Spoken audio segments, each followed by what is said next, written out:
Fernando Sánchez es médico adjunto del Servicio de Medicina Intensiva del Hospital General de Castellón, experto, muy experto en técnicas de depuración extrarrenal y nos va a introducir en el tenebroso mundo de la hemoabsorción, ¿vale? A ver qué sacamos de aquí.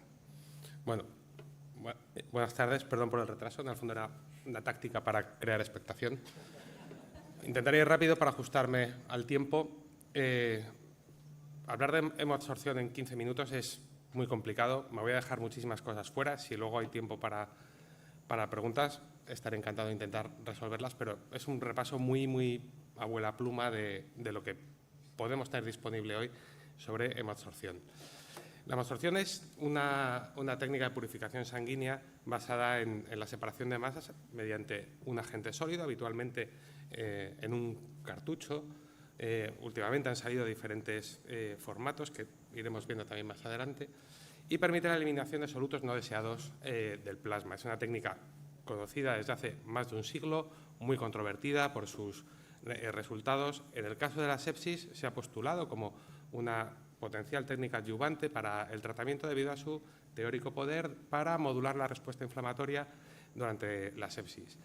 Los resultados son muy controvertidos, basados en estudios a veces no concluyentes, otras veces en series de casos muy limitadas.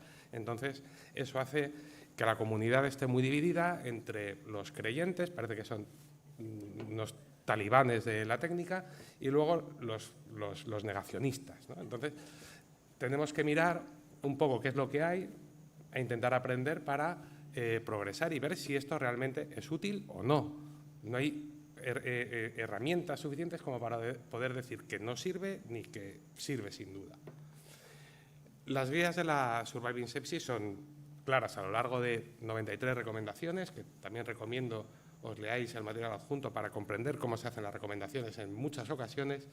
Deja muy claro el proceso de tratamiento del paciente con una sepsis grave. Y en el caso de la hemoabsorción, ¿qué dice? Pues ahí es, para lo que son las guías, bastante tajante. Dice, sugerimos no utilizar polimixina, que también es discutible. Y luego, que no hay poder de recomendación suficiente acerca de otros dispositivos. Y esto ya vale a los negacionistas para decir, no sirve. Pues bueno, podemos verlo. ¿Dónde está la base o el racionale detrás de aquellos que defienden que tiene un hueco la hemoabsorción del tratamiento del paciente con sepsis?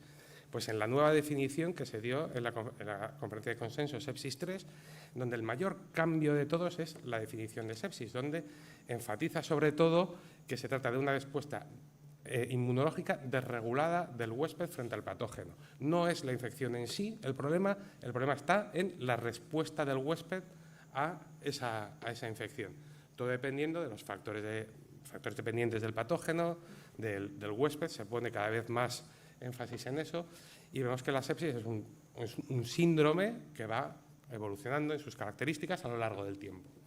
Todo empieza, en el caso de la sepsis, gram negativos, por los PAMs, los patrones moleculares asociados a patógenos, en este caso la endotoxina o el polisacárido, que a través de los receptores que reconocen estos patrones de manera específica, en el caso de la endotoxina, el Toll-like receptor 4, y empieza ahí la respuesta inmunológica. Hay una fase inflamatoria y en paralelo una antiinflamatoria. La inflamatoria empiezan una serie de procesos en cascada, activación de leucocitos, del complemento, de la coagulación, produce muerte celular y esa muerte celular a su vez va a liberar una serie de productos al espacio extracelular que son citotóxicos, que producen más inflamación, que son reconocidos por esos patrones, por esos receptores específicos de reconocimiento de patrones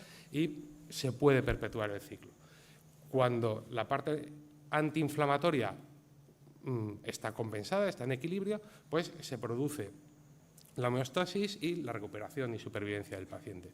Pero puede ocurrir que tanto una como otra estén desbocadas, que haya una excesiva proinflamación, que sea como intentar apagar un fuego con gasolina, o bien que exista una inmunoparálisis, un estado de inmunosupresión, y se produce un desequilibrio, que puede ser para un lado o para otro, pero que clínicamente son indistinguibles. El mismo paciente con el láctico elevado, con una vasoplegia tremenda, puede estar en un lado o en otro. Y eso puede llevar, o bien la línea roja, pues el paciente que se nos muere en horas, ¿vale? Es una respuesta proinflamatoria excesiva. Bien, puede haber una respuesta proinflamatoria también aumentada, mantenida a lo largo del tiempo, que sería un síndrome inflamatorio persistente. Una respuesta antiinflamatoria también mantenida, que lo que nos lleva es a pacientes más susceptibles a infecciones nosocomiales, a reactivación de infecciones virales, y sin embargo, aparentemente, si no buscamos un poquito más, son todos pacientes muy parecidos.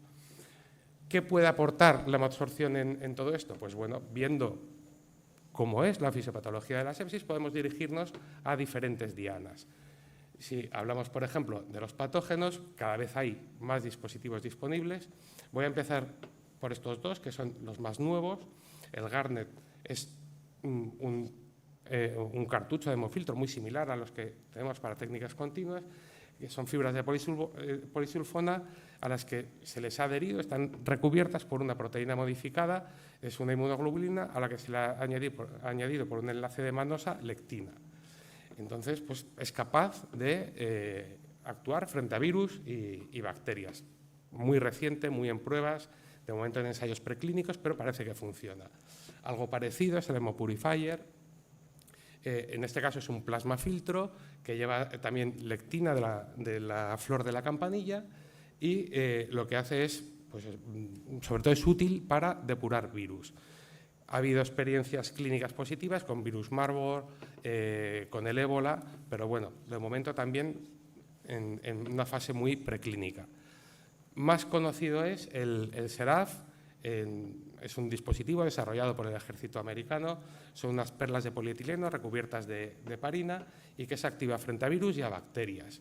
Parece que tiene una tasa de aclaramiento de microorganismos bastante buena y, pues, de momento hay poca experiencia publicada. Sí que hay algún artículo en el que ha demostrado un aumento del tiempo en la positivización de los hemocultivos, lo cual hablaría de la eficacia y la retirada de microorganismos de la sangre. También durante el COVID se publicó alguna experiencia y más recientemente, y quizás la utilidad más práctica que yo le pudiera ver, sería en pacientes, pues, por ejemplo, con endocarditis infecciosa que tienen que ir a quirófano. Pues esto minimizaría la expansión durante la cirugía y la conexión a bomba. Pasando a otro potencial objetivo, la endotoxina. Todos hemos oído hablar de la polimixina, está también el Oxiris. Para mucha gente esto a lo mejor puede ser una novedad. El Oxiris tiene capacidad para absorber endotoxinas y citoquinas. De la polimixina, pues la polimixina añadida a una malla de polietileno, y ha habido diferentes ensayos, pues, que no han dado el resultado esperado. El primero de ellos, además, se evidenció que había un menor tiempo hasta la muerte en aquellos pacientes que llevaban el dispositivo. Se repitió el ensayo multicéntrico aleatorizado y esa tendencia pasó de ser significativo a ser una tendencia. Se repitió el ensayo, el ensayo Éufrates, y bueno, eso ya no lo vieron, pero sí que en un análisis post-hoc vieron que, pues, a lo mejor no había que utilizarlo en todos los pacientes sépticos, que había una población que sí que parecía que se beneficiaba, aquellos que tenían una actividad endotoxina entre 0,6 y 0,9. Por debajo no están suficientemente malitos, por encima están tan malos que no se benefician de nada. Entonces, bueno, pues pasamos del Éufrates al Tigris y ahora estamos en un ensayo, 24 unidades, llevan 3 años y pico, pretenden reclutar 100 pacientes. Entonces, claro, cuando nos metemos en criterios tan concretos cuesta mucho. En julio iban por 80, ¿vale? Ojo, 24 unidades, con lo cual no es fácil encontrar pacientes cuando intentas hacer un ensayo de hemoabsorción ya no solo con criterios clínicos, sino también con criterios de biomarcadores. El Oxiris, estoy convencido que a más de uno le sorprenderá saber que tiene capacidad de eliminación de endotoxina. Limitada, sí, claro, hablamos de un filtro de 1,8 metros cuadrados, pero tiene una capacidad nada desdeñable de eliminar endotoxina y citoquinas también. El problema es eso, poca superficie y necesidad de un recambio más frecuente. Pero bueno, para aquellos que no sepan, pues bueno, esa pieza que se llevan de aquí. Respecto a las citoquinas, experiencias desiguales. ¿Por qué? Probablemente por una mala selección de pacientes, que ese es, daremos unas pinceladas luego, el principal problema por el que estas técnicas probablemente no han demostrado nada serio. Citosor, copolímero de poliestiril de vinilbenceno recubierto de polivinilpirrolidona, que supongo que nos deja a todos igual. Uno de los principales ensayos, 97 pacientes, adultos, shock séptico con lesión pulmonar aguda o distrés, no encontraron diferencias significativas en cuanto a la eliminación de interleuquina 6, que era el biomarcador que habían elegido. Aquí sí que me gustaría llamar la atención en cuanto al nivel. ¿Esto es mucho, poco, interleuquina? Pues no lo sabemos, no lo sabemos. No sabemos la diferencia entre inflamación, hiperinflamación y tormenta de citoquinas. Con el COVID se hablaba de tormenta de citoquinas con 300 de interleuquina 6. Aquellos que lo medisteis, seguro que os sorprendisteis al ver que poquitos pacientes tenían realmente unas citoquinas, ya no de cientos, de miles, sería algo extraordinario. Pues aquí es que prácticamente nosotros con eso no utilizaríamos un dispositivo para la eliminación de citoquinas.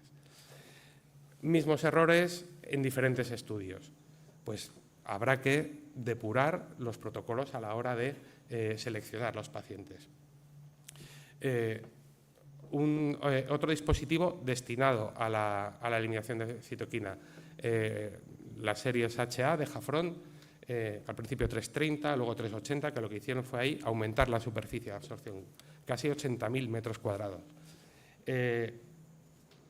Hay pocos ensayos clínicos, fundamentalmente asiáticos. Aquí en Europa no hay mucho disponible. Aquí traigo dos ejemplos. Uno, un ensayo aleatorizado, 44 pacientes, 20 frente a 24 con hemoabsorción.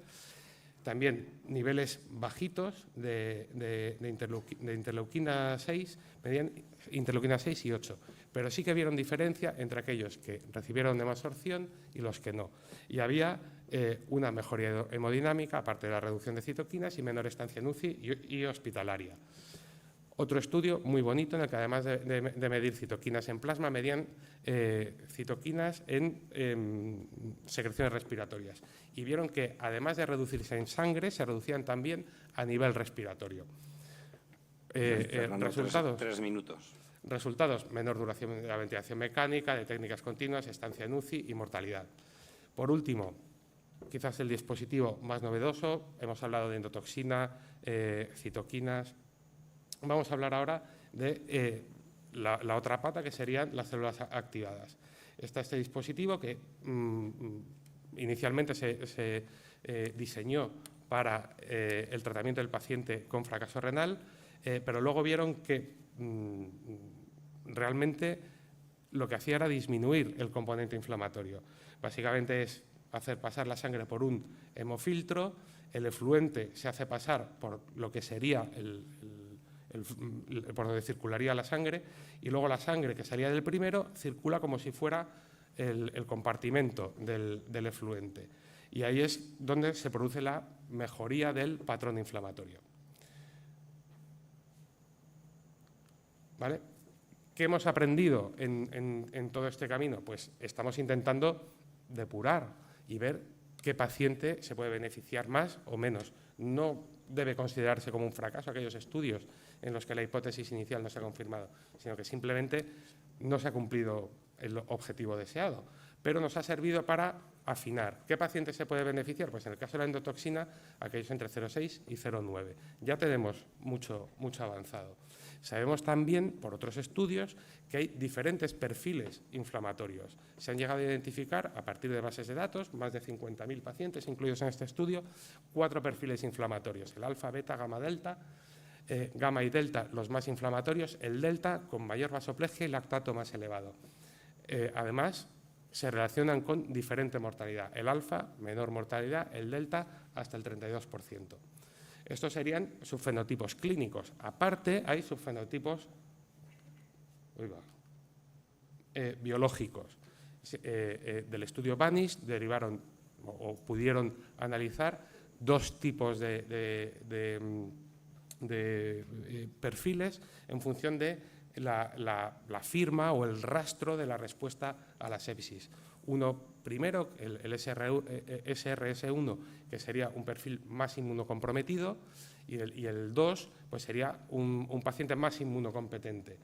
Sin embargo, a la hora de analizar no había diferencias a la hora de la respuesta entre ambos perfiles a los vasopresores, noradrenalina o vasopresina, pero sí en cuanto a la administración de corticoides. En el primero, el inmunodeprimido, no había diferencia entre la administración de placebo o corticoides y, sin embargo, en el otro, en el inmunocompetente, los que recibían placebo tenían menos mortalidad, porque al administrarle corticoides a los otros, lo que se hipotetiza es que se disminuye la respuesta inflamatoria y se favorece las infecciones nosocomiales y el deterioro del estado inmunológico.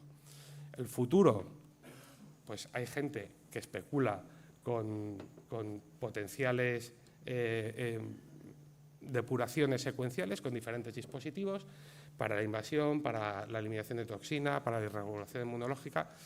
Hablar de esto ahora es complicado porque no tenemos evidencia para uno, pues menos para 6 dispositivos en cadena. Pero bueno, para algunos esto es el futuro. Lo que es innegable es que el futuro pasa por reunir datos de calidad, recurrir a las ómicas, a la genómica, proteonómica, metabolonómica, y analizar esos datos para poder identificar perfiles de pacientes que puedan luego asignarse, tras un análisis exhaustivo, a la terapia que más le convenga. Por último, a modo de conclusión, pues bueno, que estas técnicas son controvertidas, pero que pueden ofrecer mucho. No hemos hablado de potenciales efectos secundarios, que los tienen respecto a su efecto en los antibióticos. Habría que estudiarlo, pero no son tan malos como muchos piensan. Que pueden ofrecer una mejora en la situación clínica, ya que en todos los estudios sí que ha habido una menor necesidad de vasopresores. Pueden prevenir la progresión del daño orgánico. Algunos estudios sí que ha demostrado una menor estancia en UCI y hospitalaria, que están por llegar también nuevos dispositivos y que fundamentalmente lo que necesitamos es identificar a aquellos pacientes que se puedan beneficiar de la técnica. Muchas gracias.